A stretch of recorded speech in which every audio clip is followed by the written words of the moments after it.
Assalamualaikum warahmatullahi wabarakatuh. Alhamdulillahi rabbil alamin. Wahdahu wassalatu wassalamu ala sayyidina Muhammadin wa ala alihi wa ashabihi ajma'in, amma ba'd. Kaum muslimin rahimakumullah, tentu patut kita bersyukur kepada Allah Subhanahu wa Ta'ala atas limpahan rahmat dan karunia-Nya yang telah dicurahkan kepada kita bersama, mulai waktu kita bayi sampai kepada saat sekarang ini, membuktikan bahwasanya Allah Subhanahu wa Ta'ala masih tetap sayang kepada kita. Selawat dan salam tentu kita kirimkan kepada junjungan Nabi besar kita Muhammad sallallahu alaihi wasallam. Allahumma salli ala Sayyidina Muhammad wa ala ali Sayyidina Muhammad. Hadirin rahimakumullah, bulan suci Ramadan adalah bulan Sayyidus Suhur, penghulu dari sekalian bulan. Kenapa demikian?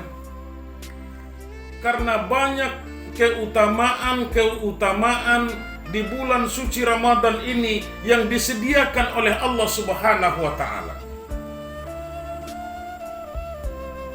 Seperti yang diungkapkan oleh baginda Rasulullah sallallahu alaihi wasallam di dalam hadisnya yang diriwayatkan oleh Imam Ahmad, "Qad ja'akum syahrul Ramadan," telah datang kepada kamu bulan suci Ramadan. Apa keutamaan yang pertama? Keutamaan yang pertama adalah bulan suci Ramadan itu adalah syahrul mubarak, bulan yang penuh dengan keberkahan. Kenapa dinamakan bulan suci Ramadan itu adalah Syahrul Mubarak? Dinamakan dengan bulan yang penuh dengan keberkahan. Karena di bulan suci Ramadan Allah Subhanahu wa Ta'ala melipat gandakan pahala bagi orang yang melaksanakan ibadah di dalam bulan suci Ramadan tersebut. Dikatakan mubarak karena di dalamnya banyak terdapat ziyadul khair, banyak penambahan kebaikan di dalam bulan suci Ramadan. Amal ibadah kita akan meningkat di bulan suci Ramadan ini. Yang selama ini kita jarang untuk sholat berjamaah, kita akan upayakan akan melaksanakan sholat berjamaah di bulan suci Ramadan ini. Bertambah amal kebaikan kita di bulan suci Ramadan ini yang pahalanya akan dilipat gandakan oleh Allah Subhanahu wa Ta'ala. Kemudian yang kedua, iftaradallahu alaikum siyamahu. Kata baginda Rasulullah sallallahu alaihi wasallam, keutamaan yang kedua yang terdapat di bulan suci Ramadan itu adalah diwajibkannya oleh Allah Subhanahu wa Ta'ala atas kamu untuk melaksanakan ibadah puasa pada siang harinya. Allah Subhanahu wa Ta'ala di dalam Al-Quran pada surah Al-Baqarah ayat 183 menjelaskan, "Ya ayyuhallazina amanu kutiba alaikumus siyam kama kutiba alal ladzina min qablikum la'allakum tattaqun." Wahai orang-orang yang beriman, kata Allah Subhanahu wa Ta'ala, tentu kalimat yang dipakai di sini adalah amanu, orang yang beriman. Allah tidak memanggil orang-orang yang beragama Islam. Bukan Allah memakai kalimat ya ayyuhal muslimun, wahai orang-orang yang beragama Islam, tidak. Tetapi yang dipanggil oleh Allah Subhanahu wa taala adalah ya ayyuhallazina amanu, wahai orang-orang yang beriman. Siapa orang yang beriman itu? Orang yang beriman itu adalah orang yang selalu meningkatkan keyakinannya kepada Allah Subhanahu wa taala. Orang yang selalu menjadikan Allah Subhanahu wa taala sebagai Rabb di dalam kehidupannya, sebagai pengatur di dalam kehidupannya. Nah, oleh karena itu yang dipanggil itu adalah wahai orang-orang yang beriman, karena yang mampu melaksanakan ibadah puasa itu adalah orang-orang yang beriman. Kutiba alaikumusiyam, diwajibkan atas kamu berpuasa sebagaimana yang telah diwajibkan terhadap orang-orang sebelum kamu. Makanya hadirin yang berbahagia, orang yang mendapat panggilan itu adalah orang yang merasa beriman kepada Allah Subhanahu wa taala. Orang yang tidak beriman, mereka tidak akan merasa dipanggil oleh Allah dan tidak akan melaksanakan ibadah puasa di bulan suci Ramadan ini.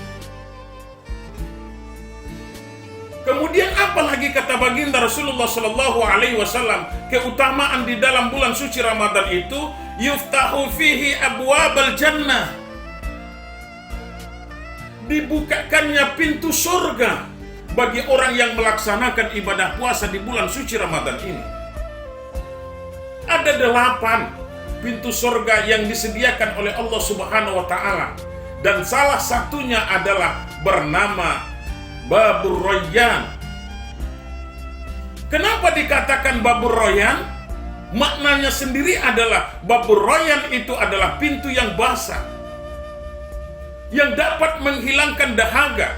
Makanya para ulama menjelaskan, setiap orang yang masuk dari pintu itu, maka mereka tidak akan pernah merasa dahaga lagi. Kenapa? Karena ketika mereka di alam dunia, mereka melaksanakan ibadah puasa yang menahan haus dan dahaga itu.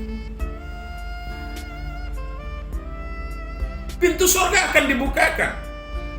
Nah, kata baginda Rasulullah Sallallahu Alaihi Wasallam, ketika nanti telah dipanggil wahai orang-orang yang melaksanakan ibadah puasa, masuk semuanya orang yang melaksanakan ibadah puasa. Apabila sampai kepada orang yang terakhir, maka Babur Rayyan akan tertutup dengan sendirinya. Mari kita berusaha hadirin yang berbahagia untuk masuk ke dalam surga melalui momentum bulan suci Ramadan ini, sehingga kita nanti disediakan oleh Allah Subhanahu wa taala untuk masuk ke dalam surga melalui pintu Ar-Rayyan ini. Kemudian apalagi keutamaan yang disediakan oleh Allah Subhanahu wa taala di dalam bulan suci Ramadan ini? Wa ghuliqat abwaban nar. Allah Subhanahu wa taala setelah membukakan pintu surga, kemudian menutup pintu neraka. Kenapa pintu neraka ditutup oleh Allah Subhanahu wa taala? Karena orang-orang yang betul-betul melaksanakan ibadah puasa akan termotivasi bahwasanya mereka tidak mengharapkan surga dalam pelaksanaan ibadah kecuali dengan mengharapkan limardotillah, mengharapkan keridhaan dari Allah Subhanahu wa taala. Ketika Allah sudah ridha, maka sudah bisa dipastikan orang yang melaksanakan ibadah puasa itu akan masuk ke dalam surga. Nah, oleh karena itu, sidang pendengar yang dimuliakan oleh Allah Subhanahu wa taala, yang dapat menutup pintu neraka itu adalah akhlak kita, etika kita, amal ibadah kita, bahwa kita nanti akan selalu berimtisalul awamir wajtinabun nawahi, selalu menjunjung tinggi perintah Allah dan meninggalkan yang dilarang oleh Allah Subhanahu wa taala, terutama di dalam bulan suci Ramadan ini. Dengan demikian, hadirin sidang pendengar yang berbahagia, sehingga dengan pelaksanaan ibadah puasa kita di bulan suci Ramadan akan dapat menutup semua akses pintu neraka bagi kita. Kenapa? Karena di bulan suci Ramadan akan dijanjikan kepada kita bulan maghfirah, ampunan dosa dari Allah Subhanahu wa taala. Kemudian banyak sesungguhnya keutamaan di bulan suci Ramadan, maka pertemuan kali ini kita cukupkan 4 dulu keutamaan bulan suci Ramadan, dan keutamaan-keutamaan yang lain kita akan coba pembahasannya pada pertemuan yang berikut. Mudah-mudahan pertemuan yang singkat ini, ceramah singkat ini dapat memotivasi kita dalam melaksanakan ibadah di dalam bulan suci Ramadan dan meningkatkan berbagai macam aktivitas ubudiyah kita kepada Allah Subhanahu wa taala. Lebih kurang mohon maaf. Wallahu muwaffiq ila aqwamit thoriq. Wassalamualaikum warahmatullahi wabarakatuh.